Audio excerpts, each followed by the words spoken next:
হিন্দু ধর্মে মহাভারতকে একটি পবিত্র ধর্মগ্রন্থ বলে মানা হয়। এই গ্রন্থটি হিন্দু ধর্মের অন্যতম শ্রেষ্ঠ মহাকাব্য। এখানে মূলত কুরুক্ষেত্র যুদ্ধের একটি মহাকাব্যিক ইতিহাস তুলে ধরা হয়েছে। এই মহাকাব্যে এমন অনেক চরিত্র রয়েছে যা এখনও আমাদের অনেকের কাছেই রহস্যময়। সেরকমই একটি চরিত্র হল দ্রৌপদী, যার সঙ্গে নতুন করে পরিচয় করিয়ে দেবার মতো কোনো প্রয়োজন নেই। বলা হয়ে থাকে এই মহাভারত গ্রন্থ থেকে আমরা যে শিক্ষা লাভ করি তা আমরা অন্য কোনো গ্রন্থ থেকে পাই না। মহাভারত গ্রন্থে যে সমস্ত কাহিনী রয়েছে সেগুলি থেকে আমরা ধর্ম, নীতিশিক্ষা, মর্যাদা, বিবেক এবং সদাচার এই সমস্ত জ্ঞান লাভ করি। এছাড়া এই গ্রন্থে এই রকমই নানান অজানা কাহিনীর মধ্যে দ্রৌপদীর সাথেও কিছু কাহিনী জুড়ে আছে।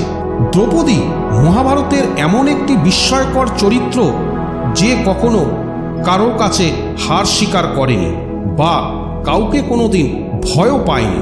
ভরা রাজসভায় যখন দ্রৌপদী বস্ত্রহরণ করার চেষ্টা চলছিল তখন সেখানে বসে থাকা বয়স্ক গুরুজন যেমন ভীষ্ম পিতামহ, দ্রোণাচার্য, কৃপাচার্য প্রমুখ ব্যক্তিদেরও নিন্দা করতে তিনি ছাড়েননি।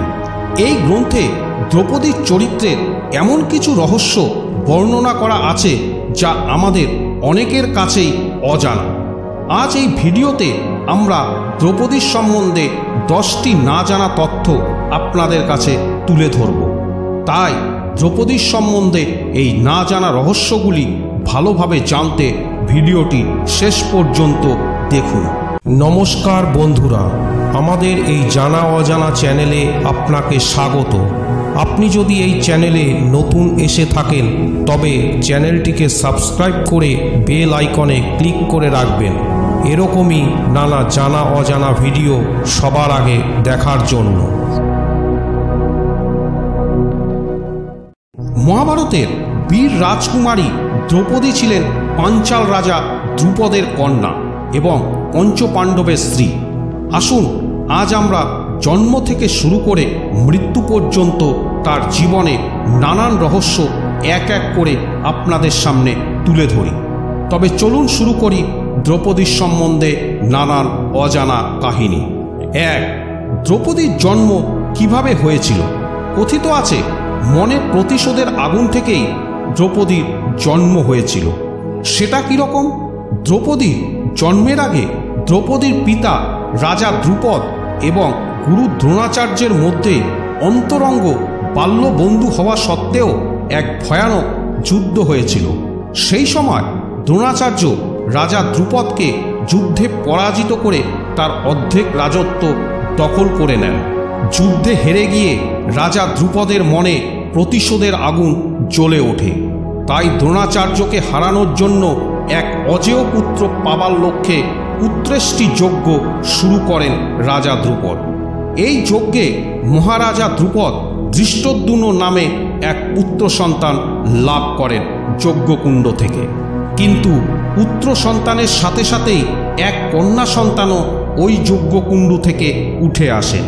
কিন্তু রাজা দ্রুপদ কন্যা সন্তান কখনোই চাননি। তাই যজ্ঞ থেকে যখন কন্যা সন্তান বের হতে শুরু করে তখন তিনি মুনি ঋষিদের যজ্ঞে আহুতি দেওয়া বন্ধ করে দিতে বলেন, যাতে যজ্ঞ থেকে কোনো কন্যা সন্তান বেরিয়ে না আসতে পারে। কিন্তু তখনই রাজা দ্রুপদের উদ্দেশ্যে দৈববাণী হয় যে যজ্ঞকে এইভাবে আপনি মাঝপথে থামিয়ে দিতে পারেন না। আপনি পুরো যজ্ঞ সম্পন্ন করুন, না হলে চরম অকল্যাণ হবে। তাই ইচ্ছা না থাকলেও রাজা দ্রুপদ যজ্ঞ সমাপ্ত করতে বাধ্য হন, যার ফলে রাজার অনিচ্ছা সত্ত্বেও কন্যা সন্তান প্রাপ্তি হয়। যেই কন্যা সন্তান পরবর্তীকালে দ্রৌপদী নামে বিখ্যাত হয়ে ওঠে। আসলে দ্রৌপদী ছিলেন দ্রুপদের অবাঞ্ছিত সন্তান, অর্থাৎ কন্যা সন্তানের প্রতি এই অনিচ্ছা বোধহয় তখন থেকেই শুরু হয়ে গিয়েছিল। এদিকে কন্যা সন্তান জন্ম হওয়ার পরেই আবার দৈববাণী হয় যে এই কন্যা সন্তান ভবিষ্যতে ভারতবর্ষের ধর্মের এক বড় পরিবর্তন আনবেন। 2. দ্রৌপদীর পঞ্চস্বামী কেন হলো? বন্ধুরা, আমরা সবাই জানি যে দ্রৌপদী 5 ভাই অর্থাৎ পঞ্চপাণ্ডবের সাথে বিয়ে হয়েছিল। কিন্তু কেন এই অদ্ভুত ঘটনা অর্থাৎ একজন স্ত্রীর 5 জন স্বামী একমাত্র দ্রৌপদীর সাথেই ঘটেছিল? এর পিছনে আসল রহস্যই বা কী ছিল? তবে চলুন শুরু করি এই কাহিনী। কন্যা দ্রৌপদী বিবাহযোগ্য হলে মহারাজা দ্রুপদ স্বয়ংবর সভার আয়োজন করলেন এবং শর্ত দিলেন যে নিচে জলের দিকে তাকিয়ে উপরে রক্ষিত ঘূর্ণায়মান চক্রের মধ্যে দিয়ে মাছের চোখ যে বিদ্ধ করতে পারবে সেই দ্রৌপদীকে লাভ করবে। এই পরীক্ষায় উপস্থিত মহারথীদের মধ্যে 2 জন মহারথী অর্থাৎ মহাবীর কর্ণ এবং অর্জুনই সক্ষম ছিলেন এই পরীক্ষা উত্তরানোর জন্য। কিন্তু নিচু জাতের হওয়ায় কর্ণ এই পরীক্ষায় অংশগ্রহণই করতে পারলেন না। তাই ফাঁকা মাঠে গোল দেওয়ার মতো এই পরীক্ষায় সমস্ত রথী মহারথীদের পরাজিত করে জয়লাভ করেছিলেন অর্জুন। ফলে পাণ্ডুপুত্র অর্জুনের সাথেই দ্রৌপদীর বিবাহ সম্পন্ন হয়। এরপর দ্রৌপদীকে নিয়ে পঞ্চপাণ্ডব যখন বাড়িতে এসে মাতা কুন্তিকে বললেন যে আজ ভিক্ষায় এক অপূর্ব জিনিস পেয়েছি, তখনই ঘটল সেই অনভিপ্রেত ঘটনা।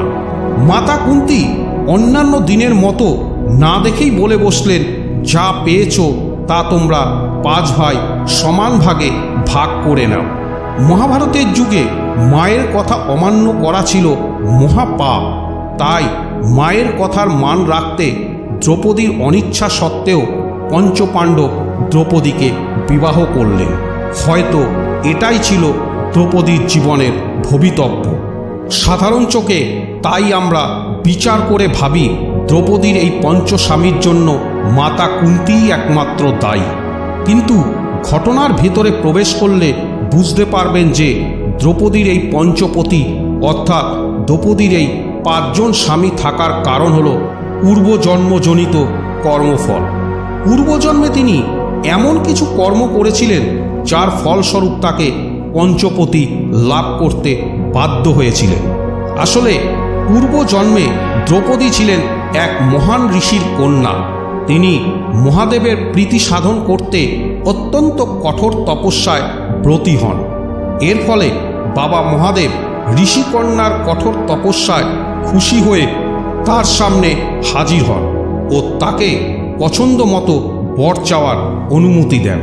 যার ফলস্বরূপ দ্রৌপদী বলেন যে হে বাবা মহাদেব, যদি সত্যিই আপনি প্রসন্ন হয়ে থাকেন তবে যাতে আমি সর্বগুণ সম্পন্ন অতিলাভে চরিতার্থ হতে পারি এইরূপ বর প্রদান করুন।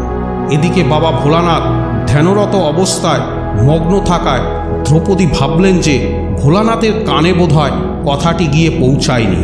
তাই তিনি একই কথা ভুলবশত 5 বার বলে ফেলেন, আর প্রতিবারই মহাদেব মনে মনে তথাস্তু বললেন।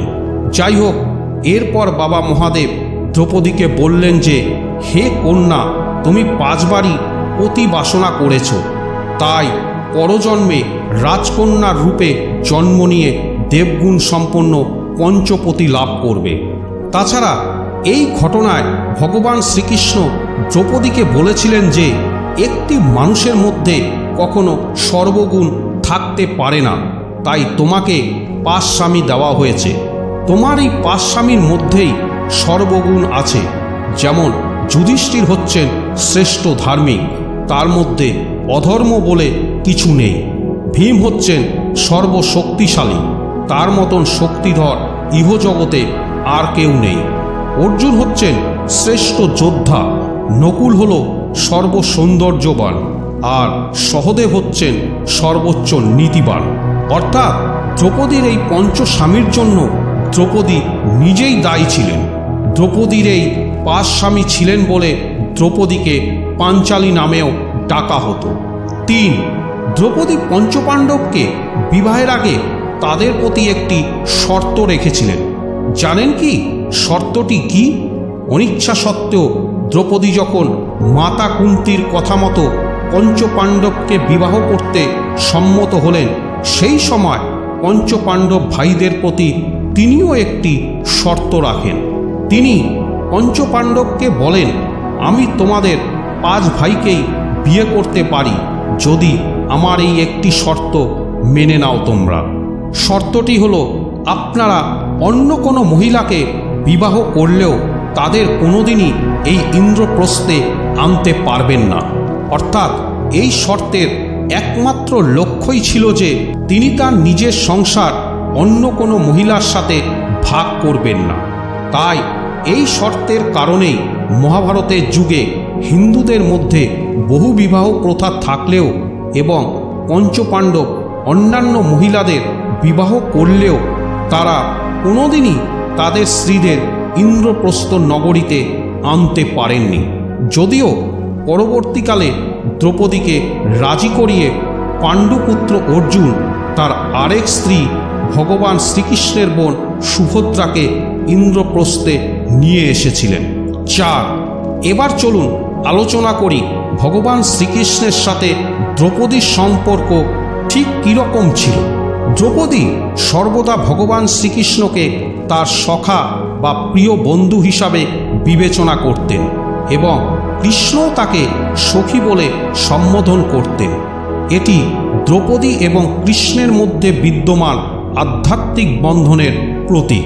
শ্রীকৃষ্ণই তার একমাত্র বন্ধু, যিনি তার ব্যক্তিত্বকে বৈধতা দিয়েছিলেন এবং প্রতিবারই যখন দ্রৌপদী নিজেকে কঠিন পরিস্থিতির মধ্যে নিজেকে মনে করতেন, তখনই তাকে উদ্ধার করতে ভগবান শ্রীকৃষ্ণ ছুটে আসতেন। দ্রৌপদী হলেন একমাত্র নারী যিনি ভগবান শ্রীকৃষ্ণের ঐশ্বরিক উপস্থিতি তার জীবনে ক্রমাগত অনুভব করেছিলেন। 5, দ্রৌপদী তার জীবনে কুকুর জাতিকে এক বিরাট অভিশাপ দিয়েছিলেন। কিন্তু কেন তিনি এই অবলা কুকুর জাতির প্রতি এতটা রেগে গিয়েছিলেন, যার জন্য কুকুরেরা আজও দ্রৌপদীর অভিশাপে অভিশপ্ত জীবন পালন করে চলেছে।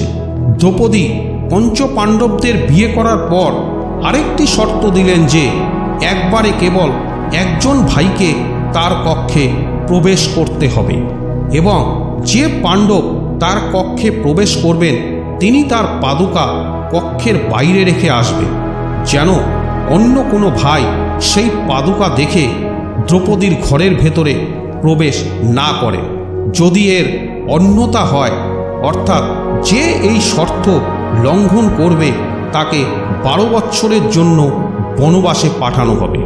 কিন্তু একদিন যখন যুধিষ্ঠির দ্রৌপদীর কক্ষে দ্রৌপদীর সাথে খুবই অন্তরঙ্গ অবস্থায় ছিলেন, তখন বাইরে রাখা যুধিষ্ঠিরের পাদুকাটি একটি কুকুর চুরি করে নিয়ে যান। আর এদিকে দ্রৌপদীর কক্ষের বাইরে কোনো পাদুকা দেখতে না পেয়ে অর্জুন মনের অজান্তে দ্রৌপদীর ঘরে প্রবেশ করেন। এতে অর্জুন, দ্রৌপদী এবং যুধিষ্ঠির উপস্থিত 3 জনই খুবই লজ্জায় পড়ে যান এবং পরবর্তীকালে শর্ত অনুযায়ী অর্জুনকে বনবাসে পাঠানো হয়। কিন্তু পরে দ্রৌপদী যখন বুঝতে পারলেন যে এই কাজের জন্য অর্জুন নয় বরং এক কুকুরই দায়ী ছিলেন এবং তার জন্যই সবার সামনে প্রকাশ্যে সঙ্গমরত অবস্থায় তাকে থাকতে হয়েছে, তখনই তিনি সমগ্র কুকুর জাতিকে অভিশাপ দিলেন যে আজ যেমন তোমার কারণে অন্য কেউ আমাকে সঙ্গমরত অবস্থায় দেখে ফেলল, সেই রকমই আজ থেকে সমগ্র পৃথিবী তোমাদের প্রকাশ্যে সঙ্গম করতে দেখবে এবং হাসাহাসি করবে। কিছু পৌরাণিক শাস্ত্রে আবার ঘটনাটি অন্যভাবে বর্ণনা করা আছে। আসলে পাণ্ডবগণ তাদের নতুন রাজ্য ইন্দ্রপ্রস্থে অশ্বমেধ যজ্ঞের আয়োজন করলে সেখান থেকে মামা শকুনির পরামর্শে তক্ষক নাগ পাণ্ডবদের সকল অশ্ব নিয়ে পালিয়ে যায়। সেই অশ্ব রক্ষা করতে অর্জুন যুদ্ধ করার জন্য অস্ত্র আনতে সঙ্গমরত যুধিষ্ঠির ও দ্রৌপদীর শয়নকক্ষে ঢুকতে বাধ্য হন। আসলে অর্জুনের সমস্ত অস্ত্রই সেই শয়নকক্ষেই রাখা ছিল। 6, দ্রৌপদী আসলে ছিলেন ভগবানের অবতার। দক্ষিণ ভারতে একটি প্রচলিত বিশ্বাস রয়েছে যে দ্রৌপদীও নাকি মহাকালীর অবতার ছিলেন। তিনি সমস্ত অহংকারী রাজাকে ধ্বংস করতে ভগবান শ্রীকৃষ্ণকে সাহায্য করার জন্য এই ধরিত্রীতে জন্মগ্রহণ করেন। এই কারণেই ভগবান শ্রীকৃষ্ণ ও দ্রৌপদীকে ভাই বোন বলেও অনেকে সম্বোধন করেন, যদিও দ্রৌপদী যজ্ঞের আগুন থেকেই জন্মগ্রহণ করেছিলেন। 7. দ্রৌপদী সারা জীবন কুমারী হবার আশীর্বাদ পেয়েছিলেন। আপনারা হয়তো ভাবছেন যে দ্রৌপদী 5 স্বামী থাকতেও সে আজীবন কুমারী হলেন কিভাবে। দ্রৌপদী এই আশীর্বাদ পেয়েছিলেন মহর্ষি বেদব্যাসের কাছ থেকে, যিনি দ্রৌপদীর সাথে পঞ্চপাণ্ডবের বিবাহ দেন।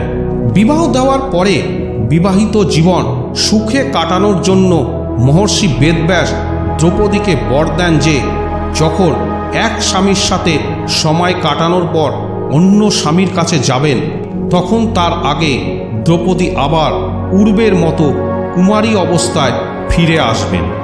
8. জানেন, দ্রৌপদী আসলে বিভিন্ন দেবীর অবতার ছিলেন। নারদ পুরাণ এবং বায়ু পুরাণ অনুসারে তিনি হলেন বিভিন্ন দেবীর সম্মিলিত অবতার।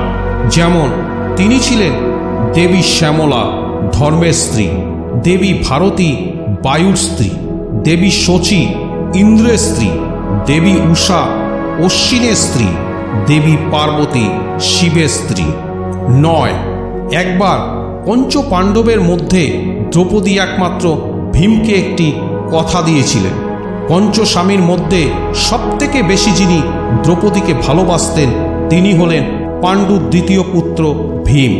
এদিকে দ্রৌপদীও ভীমকেই সবথেকে বেশি ভরসা করতেন।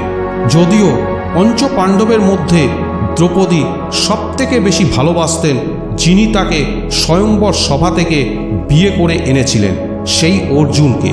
তাই পঞ্চপাণ্ডবের অন্যান্য ভাইয়েরা একাধিক বিয়ে করলেও তিনি খুব একটা প্রতিবাদ করেননি।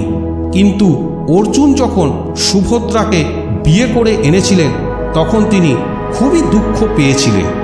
এদিকে দ্রৌপদীর সাথে অন্যায়ভাবে ভরা রাজসভায় বস্ত্রহরণের সময় সবার প্রথম প্রতিবাদ করেছিলেন ভীম, এবং তিনি প্রথম এই অন্যায়ের বিরুদ্ধে প্রতিজ্ঞা করেছিলেন যে কুরুক্ষেত্রের যুদ্ধে দুর্যোধন দুঃশাসন সহ ধৃতরাষ্ট্রের সমস্ত পুত্রকে তিনি নিজের হাতে হত্যা করবেন। ভীমের দ্রৌপদীর প্রতি এই প্রেম দেখে দ্রৌপদীও তার উপর সবথেকে বেশি বিশ্বাস করতেন। এই জন্য দ্রৌপদী যখন মহাভারতের অন্তিম পর্বে পঞ্চপাণ্ডবের সাথে স্বর্গযাত্রা করতে শুরু করেন তখন সর্বপ্রথম তিনি পাহাড়ে পা পিছলে নিচের দিকে পড়ে যান, এবং এই পড়ার সময় তিনি ভীমকে কথা দেন যদি পরজন্ম বলে কিছু থাকে এবং পরের জন্মে যদি আবার কারো স্ত্রী হিসাবে জন্ম নিতে হয় তবে তিনি একমাত্র ভীমের স্ত্রী হয়েই পৃথিবীতে ফিরে আসতে চান। 10. দ্রৌপদীর মৃত্যু। শ্রীকৃষ্ণ তার নশ্বর দেহ ত্যাগ করার পর পাণ্ডবরা এই জগতের প্রতি আগ্রহ হারিয়ে ফেলেন। তাই পঞ্চপাণ্ডব এবং দ্রৌপদী তারা তাদের জীবন্ত দেহ নিয়ে একটি কুকুর সহ স্বর্গে যাওয়ার সিদ্ধান্ত নেন। এরপর তারা সেই সিদ্ধান্ত অনুযায়ী স্বর্গের দিকে যাত্রা শুরু করে একটানা হেঁটে হিমালয়ের কাছে গিয়ে পৌঁছান। এই পর্বত অতিক্রম করার পর তারা সুমেরু পর্বত দেখতে পান। সুমেরু পর্বত অতিক্রম করার সময় দ্রৌপদী পা ফসকে পড়ে যায় এবং তিনি পর্বত থেকে পড়ে মৃত্যুবরণ করেন। এই সময় ভীম যুধিষ্ঠিরকে জিজ্ঞাসা করেন, দ্রৌপদী তো সারা জীবনে কোনোদিন কোনো পাপ করেননি, তাহলে তিনি স্বর্গে যেতে পারলেন না কেন? কেন দ্রৌপদী স্বর্গ যাওয়ার মাঝপথেই মারা গেলেন এবং তাদের সাথে কেন স্বর্গযাত্রা চালিয়ে যেতে পারলেন না? উত্তরে যুধিষ্ঠির বলেছিলেন যে দ্রৌপদী আমাদের 5 ভাইয়ের স্ত্রী হলেও তিনি মনে মনে অর্জুনকে আমাদের 4 জনের চেয়ে বেশি ভালোবাসতেন, যেটা দ্রৌপদী আমাদের কাছ থেকে গোপন রেখেছিল। এছাড়া তিনি নিজেকে বিশ্বের সবথেকে সুন্দরী নারী বলে অহংকার করতেন। এই কারণেই দ্রৌপদী সশরীরে স্বর্গে যেতে পারলেন না।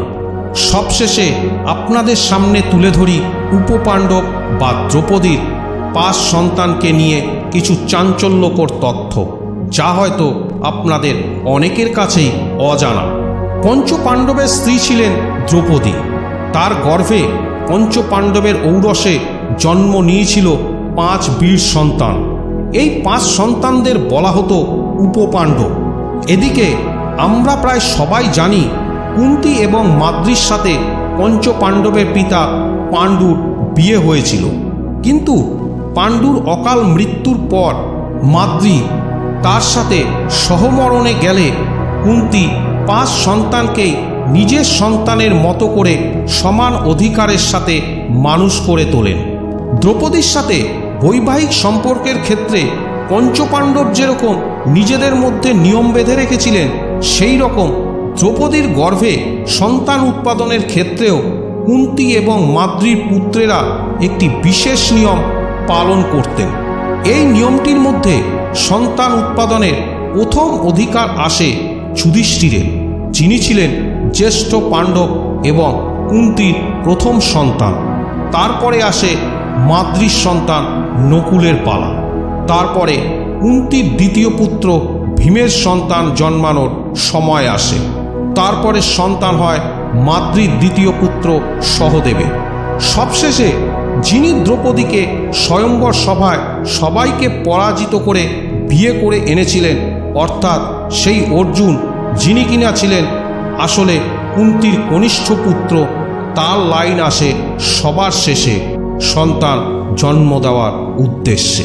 যাই হোক, উপপাণ্ডবদের নামগুলো হলো যথাক্রমে প্রতিবিন্দ যুধিষ্ঠির ও দ্রৌপদীর পুত্র, শতনিকা নকুল ও দ্রৌপদীর পুত্র, সুতসোমা ভীম ও দ্রৌপদীর পুত্র, শ্রুতসেন সহদেব এবং দ্রৌপদীর পুত্র, শ্রুতকর্মা অর্জুন এবং দ্রৌপদীর পুত্র।